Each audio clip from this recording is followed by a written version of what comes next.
ओम श्री साई राम। प्रेम वाहिनी अध्याय 15।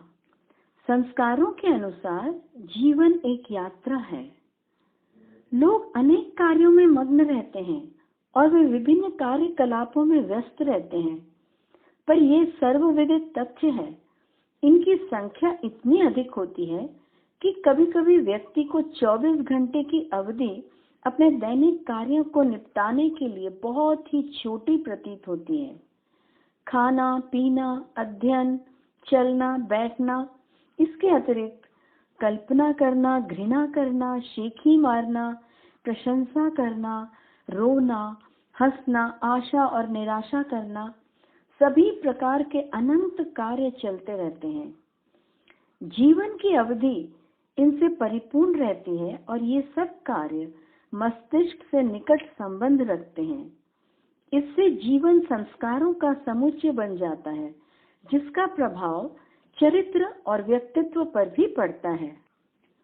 अच्छे और बुरे दो प्रकार के कार्य होते हैं। इन दोनों के ही मानव जीवन पर पड़ने वाले प्रभावों पर विचार किया जाना चाहिए। शैशवावस्था में बालक के द्वारा किए गए कार्य उसके द्वारा स्लेट पर लिखे गए लेख की तरह धुंधले होकर अदृश्य हो जाते हैं। बालपन की घटनाएं जब इस प्रकार विस्मरण के क्षेत्र में पहुंच जाती हैं, तो फिर विगत जीवन की घटनाएं स्मृति में कैसे रक्षित रह सकती हैं? इस बात को छोड़ भी दें तो भी यह परिणाम निकालना कि स्मरण रहने वाली घटनाएं ही घटी हैं और केवल उन्हीं का चरित्र के निर्माण पर प्रभाव पड़ता है, भ्रम से पूर्ण है। जो क्रियाएं और घटनाएं घटित होकर विस्मृत हो गई हैं और उनकी परवर्ती घटनाओं ने उन्हें पीछे ढकेल दिया है, उन्होंने भी मस्तिष्क पर अपना प्रभाव और छाप छोड़ी है। उनका अवशिष्ट वहां विद्यमान है। जब दिन भर की घटनाओं को सोने के समय तुम स्मरण करने की चेष्टा करते हो, तो प्रत्येक उपेक्षणीय और अनुपेक्षणीय घटना याद नहीं आवेगी। जो सार्थक है, जो गहराई से अनंततम में प्रविष्ट हो गई है, जो सार्थक है, जो गहराई से अंतरतम में प्रविष्ट हो गई है, केवल वे ही स्मरण की जा सकती है। जब एक दिन की घटनाओं का यह हाल है कि जो घटनाएं आनंदप्रद अथवा कष्टप्रद नहीं हुई हैं, उन सबको हम भूल जाते हैं, तो गत सप्ताह, माह अथवा वर्षों की घटनाओं के संबंध में क्या कहा जा सकता है? केवल प्रमुख घटनाएं ही स्पष्टता से अंकित रह जाती हैं। शेष धूमिल होकर पीछे पड़ती जाती हैं और अदृश्य हो जाती हैं। यही कुछ घटनाएं संस्कार के रूप में रह जाती हैं। अगणित कार्यों को करते हुए, विस्तृत अनुभव और ज्ञान संचय करते हुए, विभिन्न व्यापक क्रियाकलापों से विभिन्न प्रकार की शिक्षा ग्रहण करते हुए, मानव अपनी पूंजी में केवल उन 4 या 5 को, जो शक्तिमान, महत्वपूर्ण और जिनकी जड़ें गहराई तक गई हुई हैं, संचित रखता है। जीवन के व्यापार में व्यस्त मानव इन्हीं संस्कारों को अर्जित करता है। एक व्यापारी सप्ताहांत, मासांत या वर्ष के अंत में आय व्यय का लेखा एकत्र कर अपना तलपट तैयार करता है, केवल एक संख्या ज्ञान करने के लिए कि उसने क्या उपार्जित किया है। इसी प्रकार इस जीवन के व्यापार में भी हर वस्तु का पर्यावसान सभी लेना देना चुकाकर अवशिष्ट कमाई के रूप में रह जाता है। यह शुद्र राशि जो बच जाती है, स्मृति में आवेगी। वे 2-3 अनुभव जो अंतिम क्षण तक स्मृति में, चेतना में अटके रहते हैं, जबकि वह जीवन भर की घटनाओं को स्मरण करने का प्रयास करता है, वे ही वास्तविक सहारा, असली उपलब्धियां होते हैं। इसका यह अर्थ नहीं कि शेष अन्य कार्य और अनुभव व्यर्थ हो जाते हैं। उनका विस्मरण सूचित करता है कि उनका कार्य पूरा हो गया है और उनका मूल्य चुकता कर दिया गया है। जब हजारों रुपयों का व्यापार किया जाता है, तो कुछ हजार रुपयों का घाटा हो जाने पर व्यक्ति का दिल बैठने लगता है। जब कुछ हजार का लाभ होता है, तो हृदय आनंद से उछलने लगता है। जीवन व्यापार की भी यही कहानी है। यदि मृत्यु के समय किसी की इच्छा जीवा के स्वाद पर जाती है तो ये प्रमाण है कि जीवन भर उस पर जीवा हावी रही है। यदि मृत्यु की घड़ी आने पर स्त्री को बच्चे का स्मरण हो जाता है और वह उसे दुलारना चाहती है तो शिशु प्रेम का संस्कार उसके जीवन में प्रबल रहा होता है। इससे सिद्ध होता है कि अन्य अनुभव विस्मृति के क्षेत्र में ठेल दिए गए हैं। इस प्रकार जीवन के संस्कारों में से कुछ एक जो अन्यों से प्रबल होते हैं अंत तक विद्यमान रहते हैं। जीवन ऐसा ही होता है, इसे स्मरण रखना चाहिए। इस समस्त जीवन और कठिन परिश्रम का ठोस परिणाम वही समझना चाहिए जो जीवन के अंतिम क्षण में याद आता है। इसलिए जिस सर्वोत्तम संस्कार का तुम अंतिम क्षण में स्मरण करना चाहे उसी संस्कार की प्राप्ति के लिए जीवन की समस्त शक्ति प्राणपण से जुटे रहो। रात दिन अपना ध्यान उसी पर केंद्रित रखो। जो भावना मृत्यु के समय प्रबल रहती है वही अगले जन्म में प्रबल रूप से सक्रिय रहती है। इस जीवन यात्रा में भी मनुष्य को इसी सत्य मार्ग से दर्शन प्राप्त करना चाहिए, क्योंकि संस्कार की इस जीवन यात्रा के पाथेय होते हैं और अगली यात्रा में भी उन्हीं का संबल रहता है। इसलिए आगामी कल से स्मृति के नेत्र के समक्ष सदा मृत्यु को रखो जो कि अटल है, और जीवन यात्रा में सभी के लिए शुभकामनाओं, सत्य निष्ठा, सत्संग और भगवान पर दृष्टि जमाए रखो। दुष्कर्मों से बचते हुए जीवन बिताओ। घृणित और हानिप्रद विचारों से दूर रहो और संसार में लिप्त मत रहो। यदि तुम ऐसा जीवन बिताओगे तो तुम्हारे अंतिम क्षण पवित्र, मधुर और भगवत कृपा से पूर्ण होंगे। जीवन भर अनुशासित प्रयास में संलग्न रहना इस पूर्णाहुति और पूर्ण तत्व प्राप्ति के लिए आवश्यक होता है, और पूर्णात्म प्राप्ति के लिए आवश्यक होता है। मन को शुभ संस्कारों की ओर लगाना होता है। प्रत्येक को कठोरता से आत्मनिरीक्षण करना चाहिए और अपने दोषों और अभावों का अन्वेषण कर उनको दूर करने का प्रयत्न और संघर्ष करना चाहिए। मनुष्य जब अपने दोषों का अनुभव कर उन्हें खोज लेता है तो यह पुनर्जन्म के समान होता है। वह पुनः नए जीवन का श्री गणेश करता है। उसका बचपन पुनः प्रारंभ होता है। नव चेतना के वास्तविक उदय की यही घड़ी होती है। मृत्यु प्रतिपल जीवन का पीछा कर रही है, परंतु फिर भी मानव मृत्यु शब्द को ही सहन नहीं कर पाता है। इस शब्द का सुनना भी अशुभ माना जाता है, चाहे ये शब्द कितना ही असह्य क्यों न होवे। प्रत्येक जीवधारी प्रतिपल इसी की ओर दौड़ रहा है। एक यात्रा पर जाने को कृत संकल्प टिकट खरीदकर जेब में रखकर जब तुम रेलगाड़ी में बैठ गए हो तो ये यात्रा होवेगी ही, चाहे तुम खड़े रहो या बैठ जाओ, या लेट सको तो लेट जाओ, पढ़ो या चुपचाप ध्यान करते रहो। रेलगाड़ी तुम्हें गंतव्य स्थान की ओर ले जा रही है। इसी प्रकार प्रत्येक जीवधारी को जन्म के समय ही मृत्यु का टिकट दे दिया जाता है। वह यात्रा पर चल देता है। अतः तुम चाहे जितना प्रतिरोध करो और सुरक्षा के साधन बढ़ा लो, सावधानी बरतो, तुम्हें उस स्थान पर किसी न किसी दिन अवश्य पहुंचना ही पड़ेगा। चाहे जो कुछ संदिग्ध होवे, एक मृत्यु तो असंदिग्ध है ही। इस कानून में परिवर्तन असंभव है। मानव ने आँख, कान, जिह्वा को नित्य नूतन अनुभव करने की कुंटेव डाल दी है। अब उन्हें ठीक इसकी उल्टी प्रवृत्ति में प्रशिक्षित करना है। मन को श्रेय की ओर प्रवृत्त करना है। उसी दृष्टिकोण से प्रतिपल के कार्यों की जांच करते रहना है।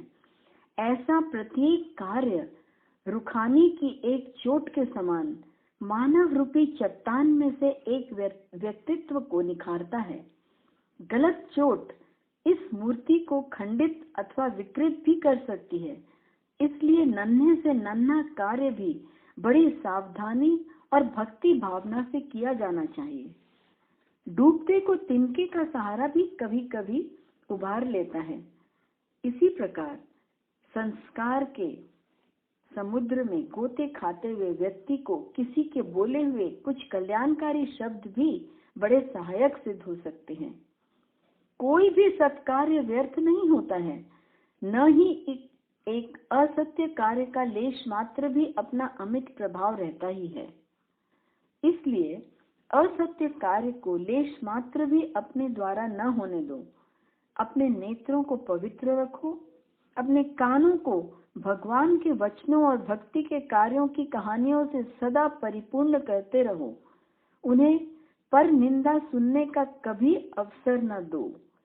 जिह्वा को दयालुता पूर्ण सत्य और मृदु वचनों के लिए प्रयोग करो।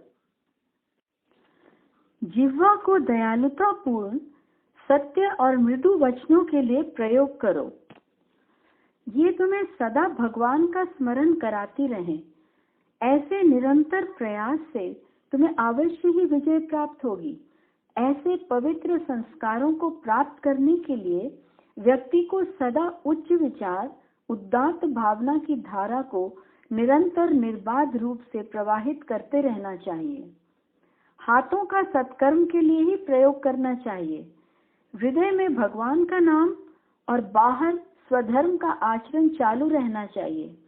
हाथ पैर सेवा में व्यस्त रहें और मन इन सब में भटकता रहे तो भी कुछ हानि नहीं है। जब पहाड़ों की चोटियों पर वर्षा होती है तो समस्त वर्षा जल नीचे की ओर बह आता है। इससे कोई नदी नहीं निकल पड़ती है।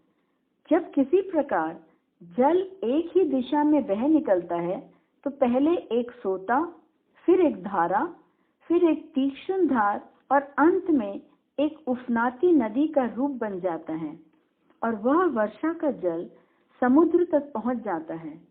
चारों दिशाओं में बहने वाला जल भूमि द्वारा सोख लिया जाता है और लुप्त हो जाता है। संस्कार भी इसी प्रकार के होते हैं। यदि वे आते जाते रहते हैं तो उनका उपयोग ही क्या होता है? आज इधर तो कल उधर। शुभ संस्कारों की पवित्र धार पूरी तौर से भरी हुई अविचलित गति से पवित्र विचारों के क्षेत्र में से बहती हुई मृत्यु की घड़ी आने पर अंतिम रूप से आनंद सागर में लीन हो जावे। जो इस लक्ष्य तक पहुंच जाता है वह वास्तव में योग्य और प्रशंसनीय है। संभव है एक शिलाखंड को हथौड़े की 20 चोटें न तोड़ सकें और 21वीं चोट पड़ते ही वो टूट जाए, परंतु क्या इसका अर्थ है कि पहले 20 चोटें व्यर्थ गईं? नहीं, उन 20 चोटों में से प्रत्येक ने अंतिम सफलता को समीप लाने में अपना योगदान दिया है। इन 21 चोटों का संयुक्त परिणाम सफलता के रूप में व्यक्त हुआ है। इसी प्रकार मन भी संसार से संघर्ष में रत है। यह संघर्ष अंतः और बाह्य दोनों प्रकार का है। ये कहना अनावश्यक है कि सफलता सदा ही तुम्हारे भाग्य में नहीं होती है, परंतु मनुष्य स्थायी आनंद सत्य कार्यों में संलग्न रहकर और मन को भगवान संबंधी विचारों से संपृक्त रखने से प्राप्त कर सकता है। जीवन के प्रत्येक क्षण को उस दिव्य प्रेम से संयुक्त कर दो, तब दुष्प्रवृत्तियां आपके पथ को अवरुद्ध करने का साहस न कर सकेंगी, क्योंकि उस दशा में व्यक्ति का मन सदा भगवान से संयुक्त रहने लगता है। वह स्वभावतः सत्य कार्यों की ओर ही आकर्षित होता है।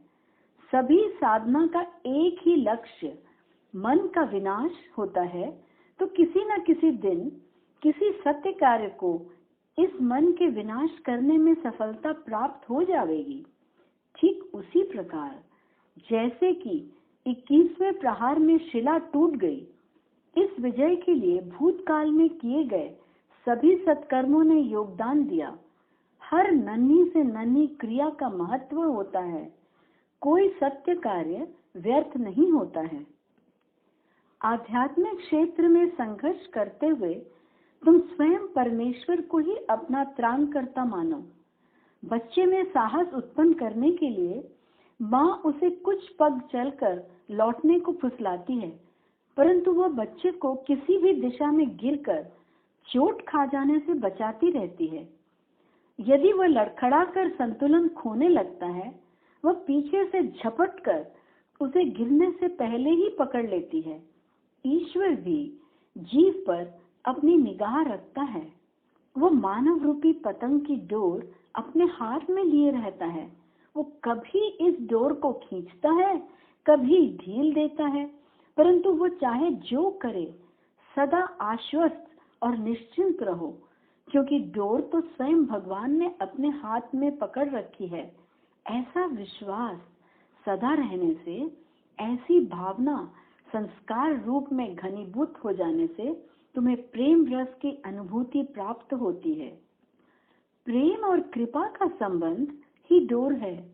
जीव रूपी पतंग इसी के द्वारा ईश्वर से संबंधित है। तुम्हें ऐसा प्रयास करना चाहिए कि शुभ कल्याणकारी संस्कारों का निर्माण होवे, जिससे प्रेम और हरि कृपा के बंधन दृढ़ से दृढ़तर होते जावें।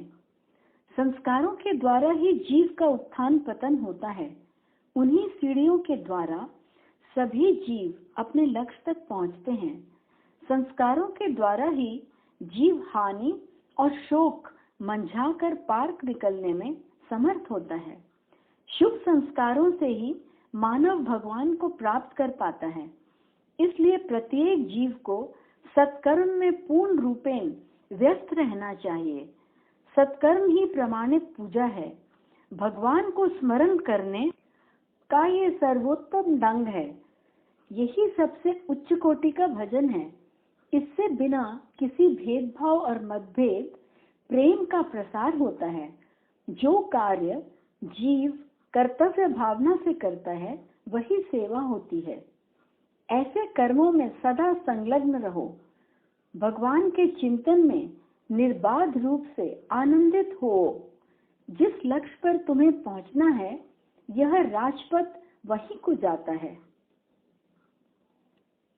ओम शांति शांति शांति।